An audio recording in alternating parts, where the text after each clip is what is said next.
반갑습니다. 오늘 우리에게 주신 하나님의 말씀 한번 같이 읽어보도록 하겠습니다. 신명기 30장 19절입니다. 혹시 성경책이 있으신 분들은 20절까지 같이 읽으면 좋겠습니다. 신명기 30장 19절로 20절입니다. 제가 읽겠습니다. 내가 오늘 하늘과 땅을 불러 너희에게 증거를 삼노라.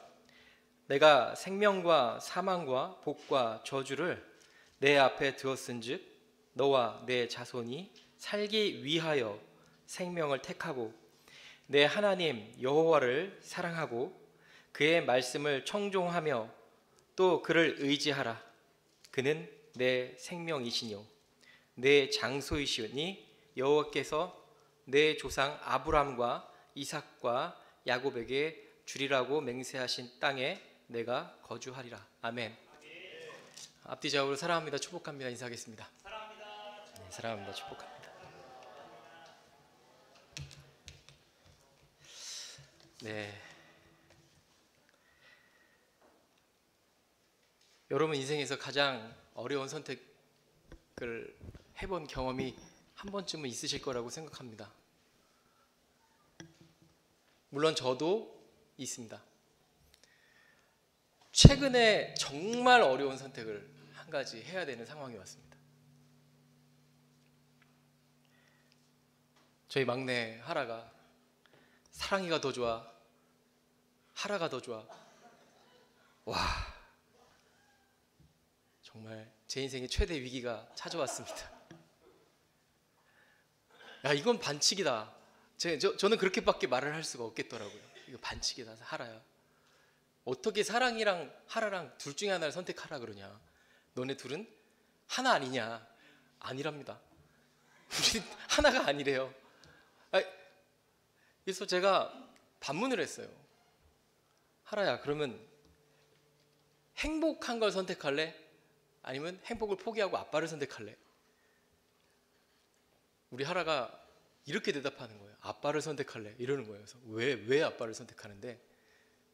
하라가 뭐라고 한지 아십니까? 행복은 포기했지만 사랑은 있잖아 라고 얘기를 하더라고요. 그래서 제가 보통 애가 아니구나 라는 생각을 좀 하게 됐어요. 우리 하라 마음에 뭐가 있는 거예요? 사랑이 있는 거예요. 내가 조금 편하고 내가 조금 재밌고 이거보다 아빠랑 함께함으로 사랑하는 거를 더 좋아하는 거예요. 그러니까 하라의 존재는 이제 사랑인 거예요. 사랑. 여러분, 그런 선택을 어쨌든 우리는 매일 하게 됩니다. 심지어 짜장면이냐 짬뽕이냐 인류 최대의 선택 아니겠습니까? 이런 선택을 우리는 항상 해야 되는 것입니다. 여러분도 사실은 여기 오기 전에 아주 중대한 선택을 하셨어요. 잠자리에서 일어나면서 이제 시계가 울리지 않습니까? 10분 더 자야 되는데 말까? 더 잘까? 선택하셨어요? 안 하셨어요? 했어요. 오늘 이 자리에 앉아 있다는 것은 뭘 의미를 해요? 나는 좋은 선택을 했기 때문에 이 자리에 앉아 있는 거다. 그러니까 여러분, 어떤 선택이 하느냐에 따라서 그게 내가 되는 거예요. 그러니까 여러분, 그 선택을 했기 때문에 여러분들은 뭐가 된 거예요? 따라해 봅시다. 예배자가 됐다. 세례자가 됐다. 하나님의 자녀가 됐다. 그러니까 선택이 때로는 우리의 존재를 규명해 준다는 거예요. 제가 성경책을 처음 봤을 때 가장 이해하기 어려웠던 건 선악과를 이제 따먹은 인간이 하나님 앞에 벌 받는 거예요. 근데 이제 우리는 항상 질문하잖아요. 도대체 하나님 선악을 알게 하는 나무를 열매를 왜 만들어 가지고 고생시켰습니까? 여러분, 그런 생각 안 해보셨습니까? 하죠. 할 수밖에 없잖아요. 도대체 선악을 알게 하는 나무의 열매를 왜 만드셔서 저희를 이렇게 곤란하게 만드시고 지금 몇 천 년, 몇만 년에 걸쳐 인간은 고난을 당하고 있는 것처럼 보이는 거예요. 그런데 제가 이 물음에 대해서 이 설교를 준비하면서 이런 생각이 이제 되어지는 거예요. 하나님은 선과 악을 알게 하는 나무의 열매를 에덴 동산 중앙에 두시고 보신 거예요. 뭘 본 거예요? 사람이 그거를 따먹나 안 따먹나. 여러분, 이거는 어떻게 보면 메타포예요. 은유 비유라는 것입니다. 왜 우리 부부가 살다 보면 그러잖아요. 저 인간이 또 그 짓을 하나 한번 보자. 그 느낌만 딱 나오면 어떤 느낌이 나는 거예요? 저봐 또 그러지. 뭔가 이렇게 불편한 것들이 있으면 우리에게 직관적으로 뭔가 알게 하잖아요. 근데 물론 하나님은 그런 의미로 지켜보시는 건 아니라고 저는 생각합니다. 근데 하나님의 관심은 뭐였냐면 인간이 그것을 따먹을 줄 알고 있으셨을까요? 저는 하나님은 이제 예지를 하시잖아요. 하나님의 예지가 뭐예요? 모든 걸 알고 계신다. 내가 창세전부터 태어날 것을 알고 계셨습니까? 하나님께서는 성경에 보면 그렇게 태어났다고 하셨잖아요. 창세전부터 우리를 알고 계신다고 하나님은 말씀하시잖아요. 그리고 어떤 선택을 할지도 사실은 하나님은 알고 계실 수도 있어요. 그런데 우리는 선택이라고 하는 것을 할 수밖에 없는 존재로 하나님 만드셨어요. 왜 이 상충되는 부분들을 하나님 우리에게 던져주셨을까요? 아마도 그게 그렇게 되더라도, 그렇죠? 하나님의 뜻에 맞게 살던, 하나님의 뜻이 맞지 않게 살던 하나님은 뭘 알고 싶으신 거예요? 예를 들어 선악을 알게 하는 나무의 열매를 따먹은 인간이 도대체 그걸 왜 따먹었니? 왜 그 선택을 했니? 라고 하는 것을 하나님은 묻고 계신 것입니다. 그걸 알길 원하시는 거예요.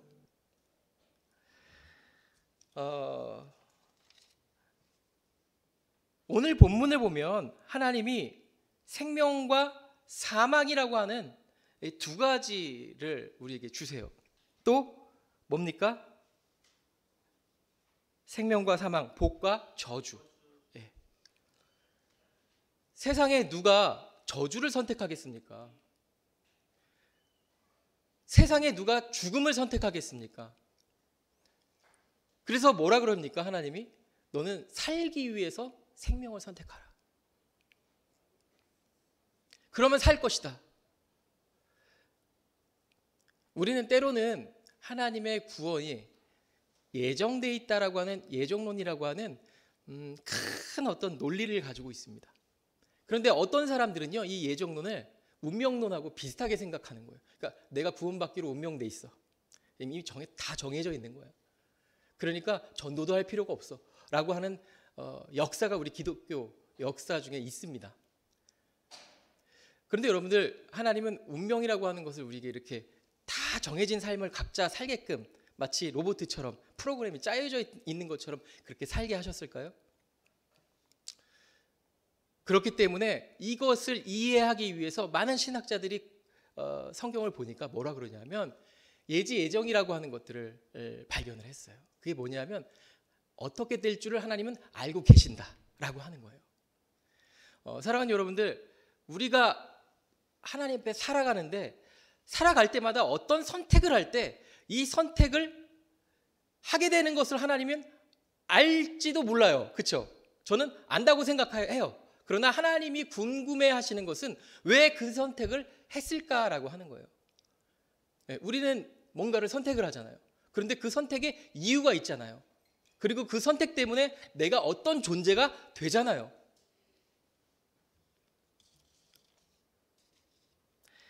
신명기 30장 19절 말씀을 이렇게 살펴보면 축복과 저주의 길을 두시고 너는 생명의 길을 택하라 라고 말씀하십니다.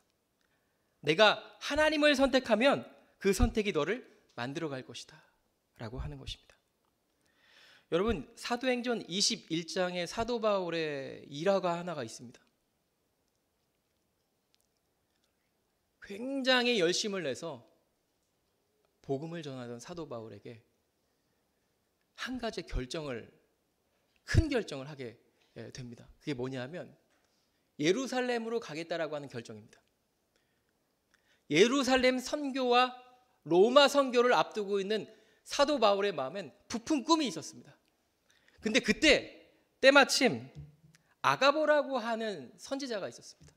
근데 이 사람은 미리 어떤 일이 있을지 예측을 하는 사람이에요. 이게 전문가입니다. 근데 사도 바울 앞에 와서 그가 뭐라 그랬냐면, 너가 만약 사도 바울 당신께서 전도를 위해서 예루살렘으로 가면 반드시 묶여서 죽게 될 것입니다 라고 얘기를 해요. 그래, 그 이야기를 듣고 사도 바울을 아끼는 사람들이 다 몰려 들어와서 절대 가면 안 됩니다 라고 얘기를 해요. 그때 사도 바울은 뭐라고 얘기합니까? 오늘 두 번째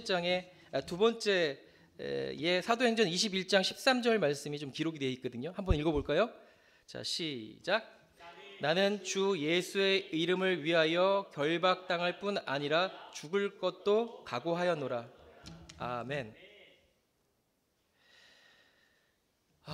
사도 바울은 죽을 걸 알고도 선택을 한 거예요. 근데 그 선택이 뭘 만든 거예요? 예루살렘 선교를 통한 로마의 확장, 복음 확장을 만들어내고 교회의 놀라운 성장을 만들어낸 시발점이 바로 이 예루살렘 선교입니다. 오늘 세례를 받는 학생들도 사실 우리가 언뜻 보기에는 그 선택이 작은 선택일 수도 있어요. 그러나 사도 바울의 그 선택이 로마뿐만 아니라 온 인류의 교회 성장의 중심이 됐던 것처럼 오늘 세례받는 8명의 이 선택이 놀라운 이 나라의 기적의 역사와 연결되어 있을 줄을 저는 믿습니다. 그렇게 기대를 합니다. 그렇기 때문에 세례는 단순한 의식이 아니라 하나님 앞에 내가 그분을 따르겠다라고 하는 선택의 신앙의 고백입니다.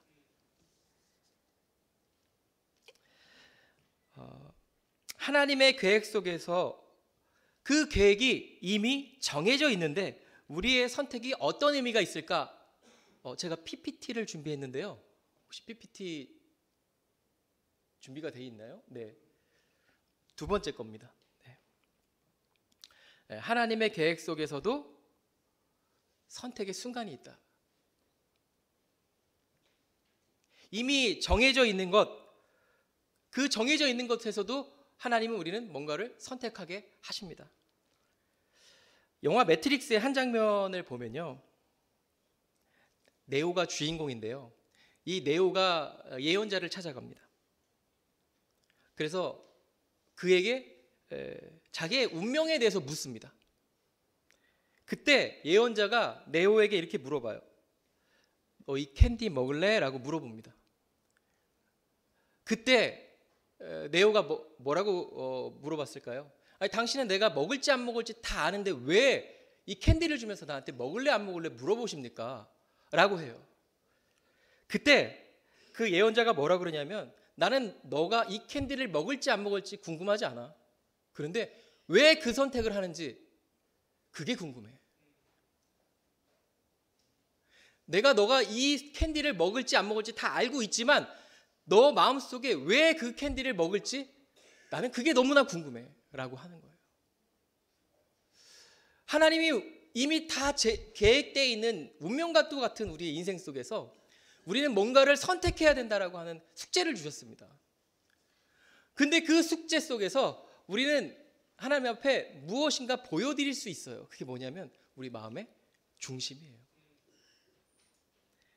그래서 성경에 보면 하나님은 외모를 보지 않으시고 뭘 보신다고 하십니까? 사람의 중심을 보십니다.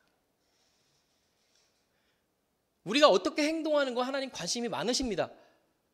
근데 그 관심보다도 진짜 관심은 뭐냐면 왜 그 선택을 했냐라고 하는 것입니다. 너의 마음 중심에 무엇이 있느냐라고 하는 것을 하나님은 보길 원하신다라고 하는 것입니다.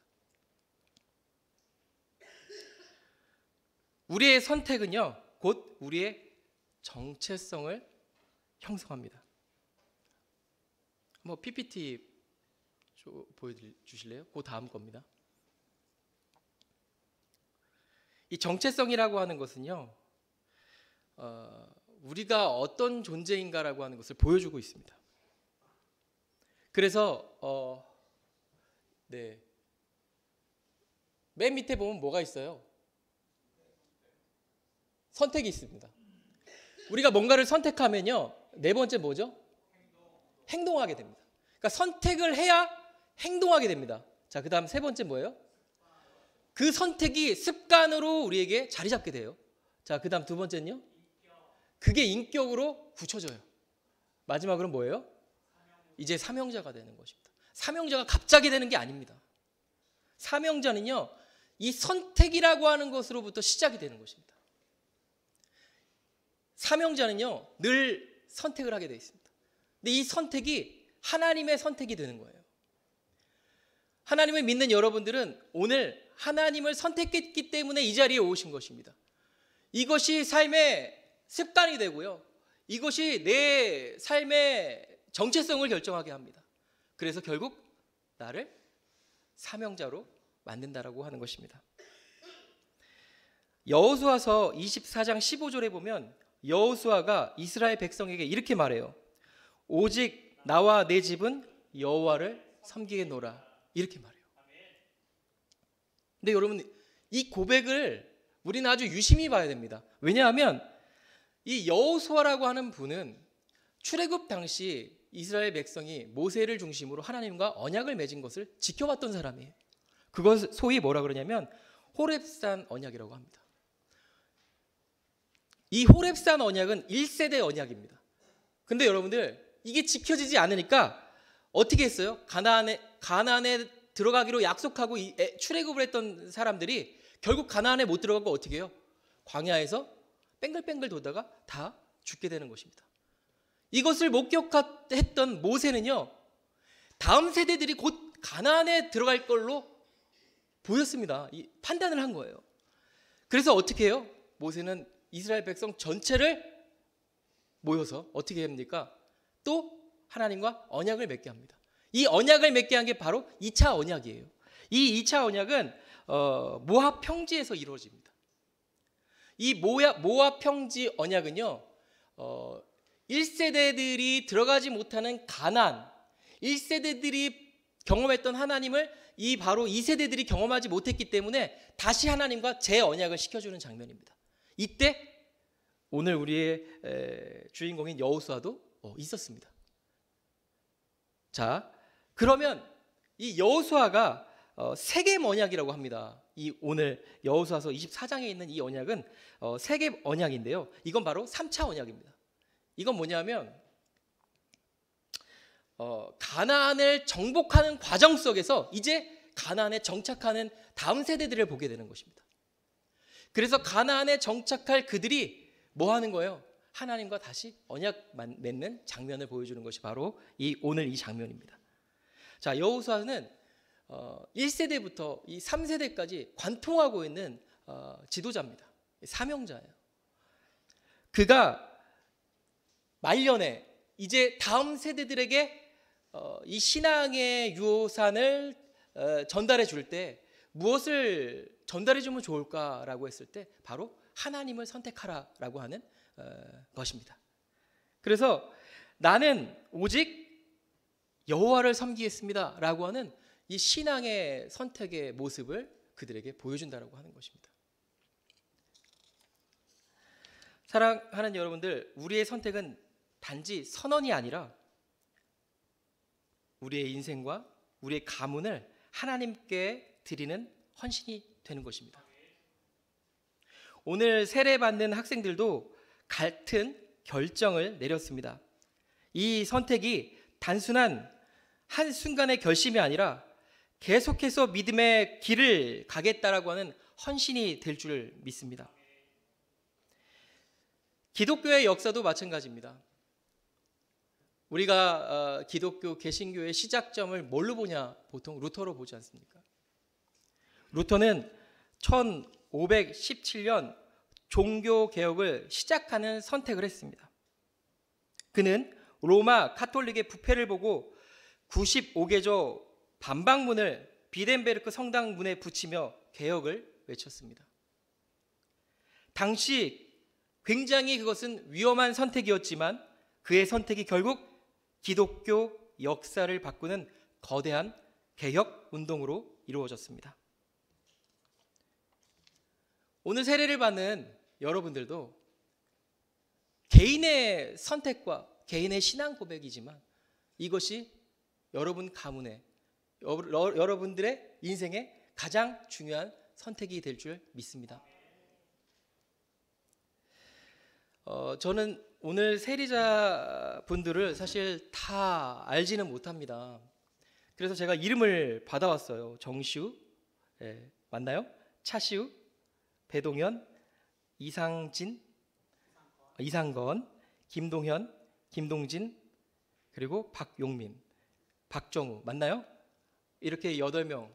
근데 여기서 제가 놀라운 것은 제가 개척교회를 하면서 3년 동안 세례를 한 7명 줬어요. 7명. 개척교회 하면서 7명을 줬는데 한 명 구원하기가 그렇게 어렵습니다. 한 명 전도하기가 그렇게 어려워요. 그런데 우리 이 대학교회는 사이즈가 남달라서 그런지 한 번에 8명이 그렇게 세례를 받는 것이 너무나 기적 같은 것입니다. 제가 표현을 다 못해서 그렇지 아침부터 너무나 설레이고 기대되고 눈물이 나는 거예요. 어떻게 이런 역사가 있지? 그것도 제가 들어온 지 지금 한 달, 2달 됐나요? 하나님이 여러분 어떻게 지금 쓰시고 계신가요? 아마도 저는 여러분들이 어떻게 이 자리에 앉아 있는지 다 알 수는 없지만 여러분 뭔가를 계속해서 선택했을 거라고 봅니다. 이 학교 들어오기 전부터 오경숙 권사님은 뭐 상도동부터 그랬네요, 그죠? 상도동에 있을 때부터 몇십 년 전부터 선택해서 결국 이 자리를 지켰다는 것입니다. 그 선택이 오늘 저 8명의 세례자들을 낳은 것입니다. 저도 세례를 우리 박용민 전도사님한테 좀 위로를 드리려고 저도 침례를요 30대에 받았어요. 저는 교회를 20대에 처음 나왔습니다. 여러분보다 어쩌면 신앙생활 많이 안 했을 수도 있어요. 근데 저는 제 가정에 아버지의 부재가 있었어요. 군대에 갔는데 꾸벅꾸벅 졸던 사람이 저예요. 근데 꾸벅꾸벅 졸면서 찬양 소리가 들렸는데 그 찬양 소리가 뭐냐면 너는 내 아들이라 내가 오늘날 너를 낳았도다. 그러는 거예요. 근데 하나도 안 들리다가 너는 내 아들이라. 야, 이게 들리는 거예요. 근데 왜 이렇게 눈물이 나는 거예요? 그래서 발칵발칵 눈물이 나면서 제가 선택을 한 거예요. 저는 제 아버지가 저한테는 없지만 하나님이 내 아버지로 나를 선택하셨다니까. 그러면 내가 아버지를 선택하는 게 뭐가 거리낌이 있겠습니까? 신의 아들이 갑자기 돼버린 거죠. 자존감이 확 올라가는 거죠. 갑자기 어머니랑 그렇게 살다가 아버지가 이제 생겼구나. 아버지를 떠날 수 없겠구나. 아버지를 나는 선택해야지. 그 선택이 내 인생을 바뀌었어요. 그리스도 교회에 들어오기 전까지 저는 침례가 그런 건 줄도 몰랐습니다. 교회 사역도 많이 했지만 그냥 뭐 많은 무리 중에 한 명이었습니다. 그 군대에서 한 1,000명, 2,000명 받잖아요. 진중 세례 받는데 그 중에 하나였어요. 누가 세례 줬는지도 기억도 못합니다. 너무 아쉬웠습니다. 그런데 여기서 신학교육을 받으면서 세례는 물속에 들어가는 것이다. 잠기다라는 표현을 한다는 거예요. 세례라고 하는 뜻이 물속에 잠기다라는 표현이잖아요. 아셨나요? 물속에 잠기는 게 세례라고 하는 것을 그 전에도 배웠겠지만 왜 약식으로 그렇게 했는지는 저는 모르겠어요. 근데 수업 시간에 그렇게 듣고 당장 말씀드렸습니다. 교수님, 저 그러면 침례 받고 싶습니다. 왜냐하면 성경에 그렇게 되어 있으니까요. 저도 물속에 들어가고 싶습니다. 그게 예수님도 받으신 거라면 나도 받겠습니다. 그래서 그 길로 제가 저 옆에 지금 오늘 가서 받는 그 자리에서 저도 받았어요.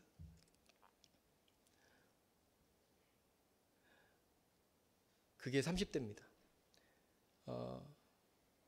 그게 시작으로 제 인생이 뭐가 된 거예요? 변화되는 거예요. 여러분, 오늘 세례 받으시는 분은 정말 축복받은 분이십니다. 왜냐하면 세례를 2번, 3번 안 받아도 되잖아요. 저는 2번, 3번 받았거든요. 약식 세례로 받았기 때문에 그래요. 근데 여러분들은 오늘 성경의 절차에 따라서 신앙 고백하고 물속에 들어가서 정말 온전하게 죽고 사는 것을 경험하기 때문에 얼마나 큰 축복이겠습니까? 그렇게 선택해 주신 여러분들 정말 축복하고요.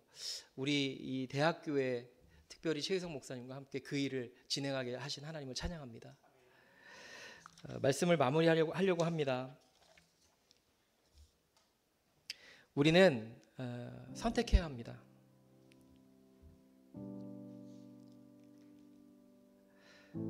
세상 속에서도 거룩함을 선택합시다.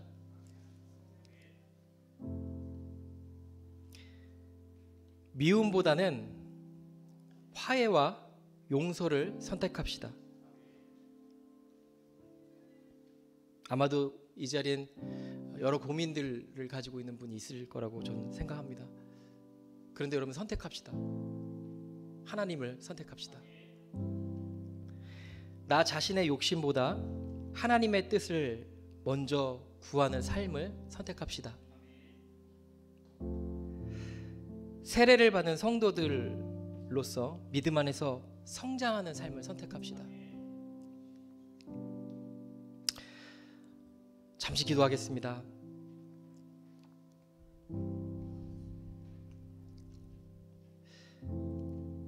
하나님, 운명 같은 인생이지만 우리를 선택할 수 있는 의지를 주셔서 이 땅에 살게 하신 이유가 무엇입니까?